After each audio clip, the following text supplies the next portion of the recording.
Hello, so this is a quick tour and introductory review, if you like, of my newly acquired Carrera Vulcan E-Spec.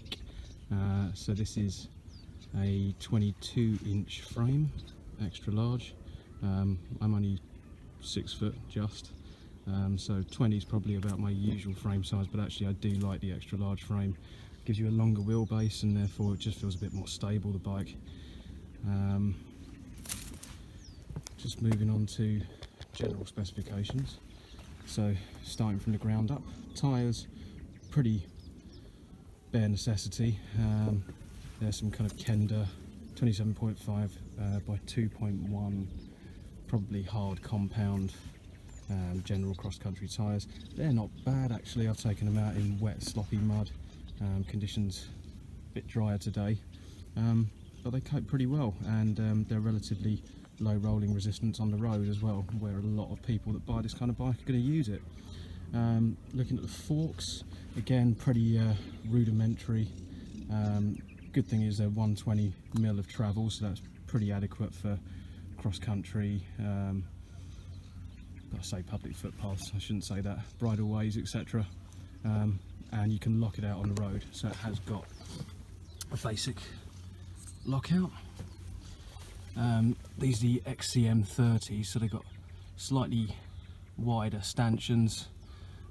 The idea being that should you take it off road, there shouldn't be as much flex with the absolute, when compared to the absolute cheapest fork on the market.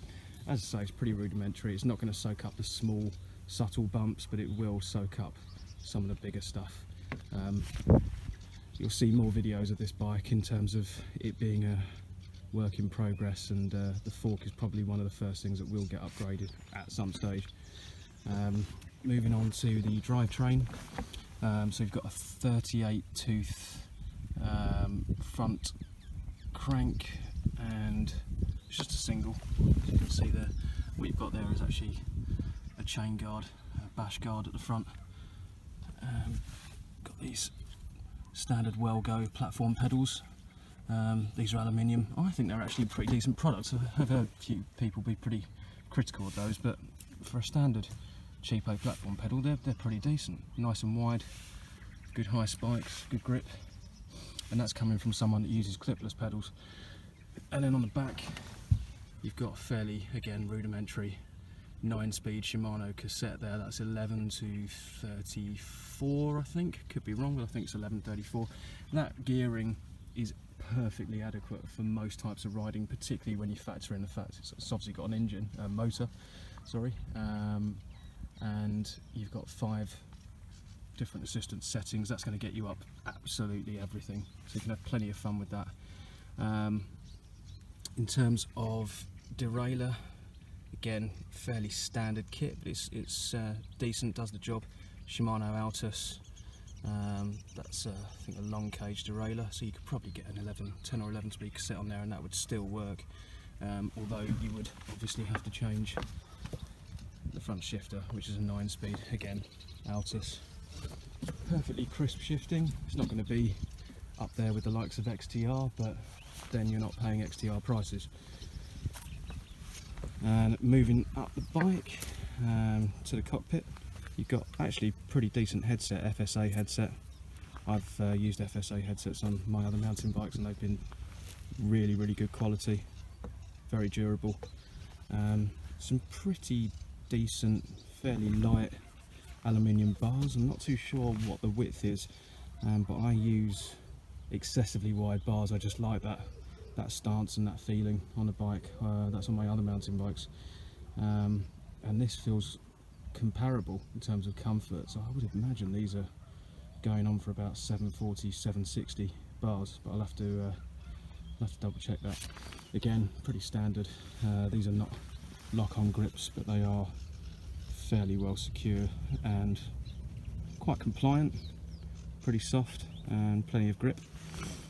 And then we've got Clark's M2 hydraulic disc brakes, and you've got a 180 rotor on the front, and a 160 rotor on the back. Now, handily enough, on my other two custom mountain bikes that I've built from eBay parts and other bits and bobs on the cheap, I've used Clark's M2 brakes on both of them, so all of those parts are going to be interchangeable, which is brilliant. I know how to work on the system, and for a bike like this, even at a weight of what's about 24.5 kilograms, 25 in this guys, it's going to be plenty sufficient stopping power, unless you're taking it down kind of black downhill runs, in which case you probably want to upgrade the front to a 203 and the back to a 180, which is something I might look to do if I mess around with the bike enough on trail sensors. The frame itself is based on the standard Carrera Vulcan, which actually, despite it being a very cheap bike at about 300 quid, I think 350, has been praised by numerous sections of the biking community and press.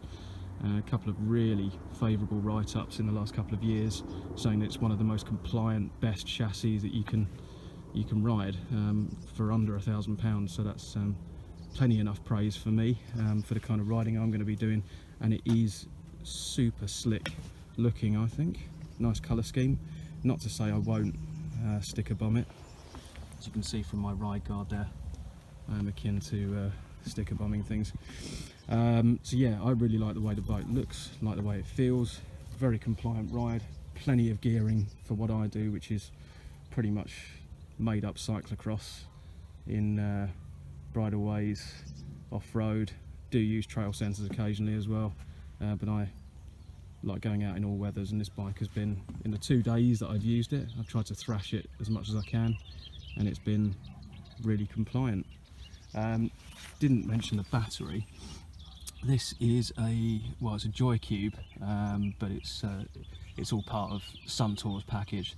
So it's a 417 watt-hour battery, so on the bigger side for an EMTB. Usually they're around anywhere between 300 and 500 watts, so this is a decent amount of power, decent amount of storage, and that will get you some decent range.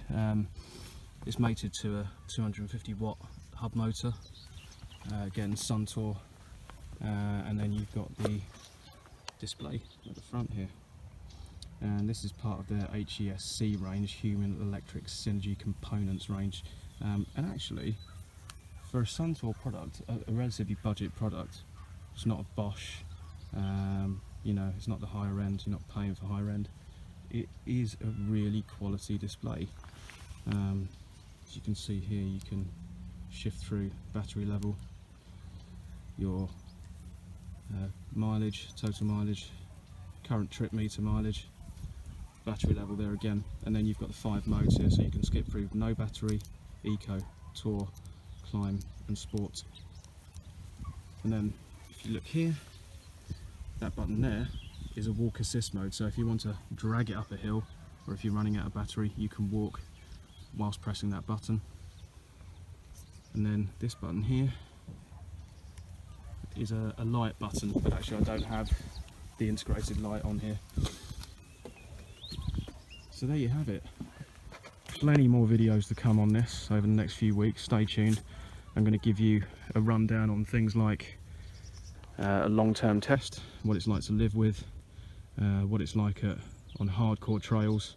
So I'm going to put it around Hadley, the 2012 Olympic course, and we'll see how it goes there. Probably do a comparison against my standard cross-country bike and see what the time differences are, and probably going to do a range test as well at some point, see if I can get more than the claimed 40 miles out of the bike, and that'll be interesting. Maybe take it somewhere like the South Downs where it's plenty hilly. But for now, signing off, that is the Carrera Vulcan E-Spec, and this has been an initial bike tour and review. Hope you like it. Please give me comments, thumbs up, subscribe, always appreciated. Cheers, bye for now.